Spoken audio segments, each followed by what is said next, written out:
problems that are happening around the world. So therefore, it is because of the existence of Israel, the creation of Israel in 1948 that created radical Islam. It's because of the war in Iraq that created radical Islam. It's because of the war in Afghanistan that created radical Islam. Therefore, it's a political problem which needs political solutions. Therefore, it's nothing the church can do.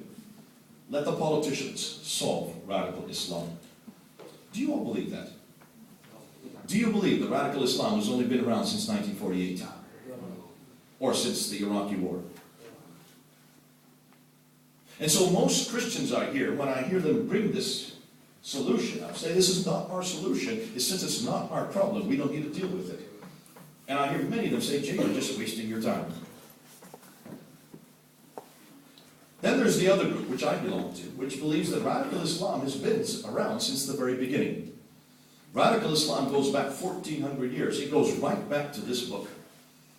And the problem is we're not reading this book. How many of you have heard Muslims tell you or say on TV or on radio that this book is a book of peace? Have you? Yeah. I hear it all the time. That Muhammad, their prophet, is a man of peace. Do you hear that? I hear it all the time. That Islam is a religion of peace. That Islam means peace, right? Have you heard that one? Do you believe that? No. But how are you going to support that? See, it's okay to say no, but what are you going to do to prove that that's wrong? You're going to have to read it, aren't you? Amen. So how many have read this book? How many of you are even told to read this book? How many are even introduced to this book in your schools? And most of you have all been told probably that in order to read this book you have to do it in Arabic, right? Which pretty much eradicates everybody sitting in this room.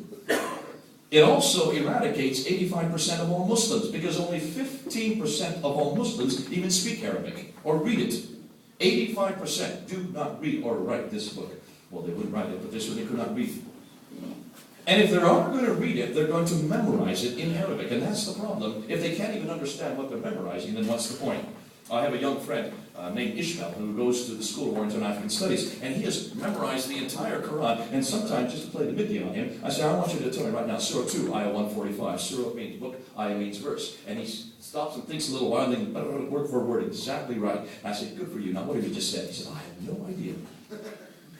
He has no idea what he's just recited back to me. He has memorized the entire book and hardly understands a word of it. Because for them, it's not important that they understand it. They don't go to the Quran like we go to the Bible. They go to memorize it. Why? Because every Muslim knows that when they're born with an angel sitting on this shoulder and another angel sitting on this shoulder. They're invisible. You all have angels on either shoulder. Don't look for them. You can pat them, but they're not there.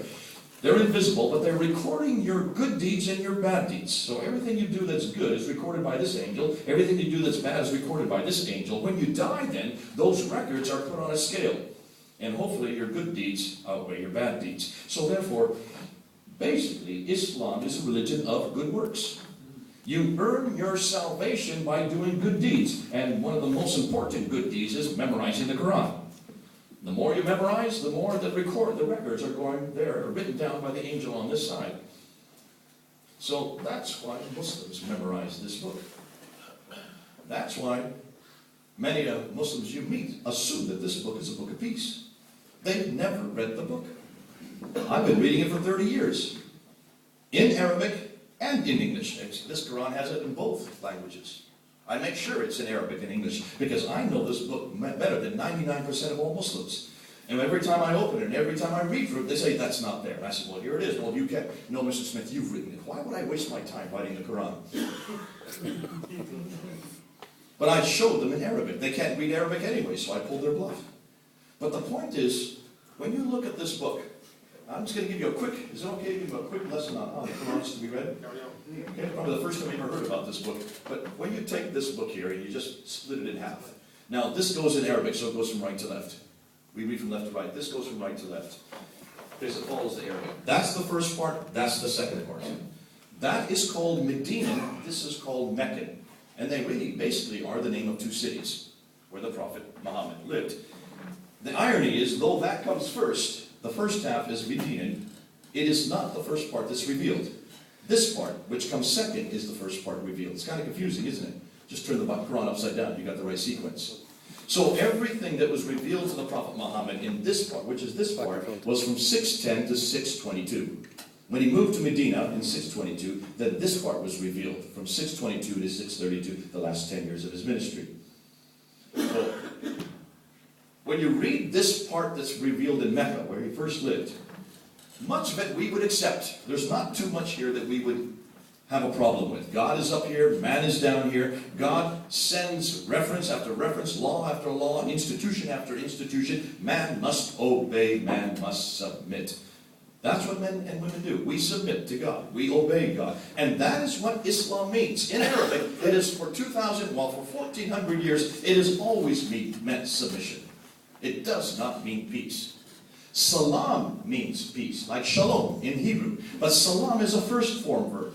Islam is a fourth form verb. You cannot impose a first form onto a fourth form. You have no idea what I'm talking about because that's how the Arabic goes. That's the Arabic grammar. And those who are saying that have never studied Arabic, which is 85% of all Muslims. They don't speak Arabic. I've had to read and write Arabic, and so we understand Arabic. But what's interesting is you look at this part of the Quran, which is the second part, and there's not too much we would disagree with. It tells stories about people we know. Stories like Abraham, Moses, stories of Dawud, David, Yahya, John the Baptist, Isa, Jesus. All these stories are there. Interestingly, the stories are not the same that we have in our Bible. Completely different stories. And that's curious. We'll come back to that a little later. It's when you get to this part of the Quran that everything goes bad. This part of the Quran, which is the last part that's revealed to the Prophet, but the first part that is in the book.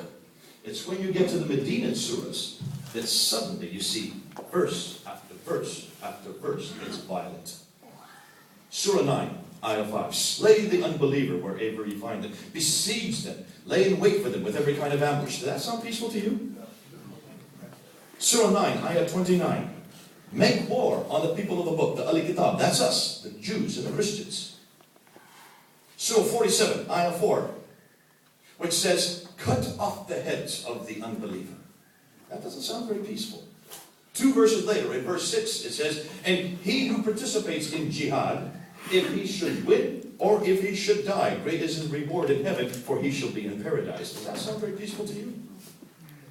Surah 5, Ayah 38, cut off the hands of the thieves. Surah 24, Ayah 2, lash the adulterers 100 lashes.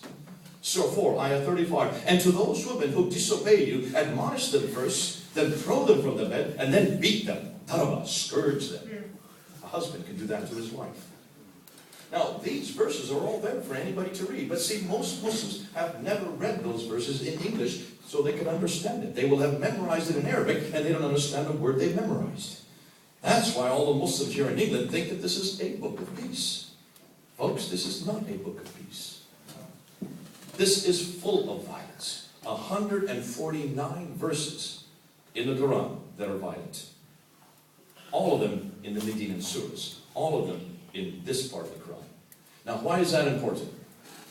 Any good Muslim scholar will tell you that if you have a contradiction between the two halves, and there are 220 contradictions between the two halves of the Quran, verse after verse, they contradict itself. What do? Well, there's a law of abrogation which is imposed, which is in part of the Quran, which stipulates, and it's in Surah 2, Ayah 106, it's in Surah 16, Ayah 101, which stipulates if you have one thing and you have another thing that is different, you always go with the later. That which is before is mansukh, that which comes later is nasikh. Nasikh means strong. So anything that comes later abrogates that which comes before. So if we have two scriptures, the Bible here, which is earlier, right, because it was written in the 1st century, and the Quran, which is written in the 7th century, if there's a contradiction between the two, you always go with the later one. See how the law of abrogation works? It's very convenient. That which comes later is best. And that's how it works in the Quran. So if you have anything in the first part that is peaceful, that's true, or anything that comes afterwards that contradicts it, which is violent, you always go with the violence. Now I've given you some history lesson, I'm also giving some theological lesson to understand how you work the Quran. The difficulty is, the radical Muslims are reading the Quran. The radical Muslims are reading it in English. They're not waiting to read it in Arabic. They're reading it in their own tongue. So they actually are reading it, and they're the ones that are telling us that this book is God's holy word. But more than that, it's much more than what we claim about our Bible. See, we know that our Bible is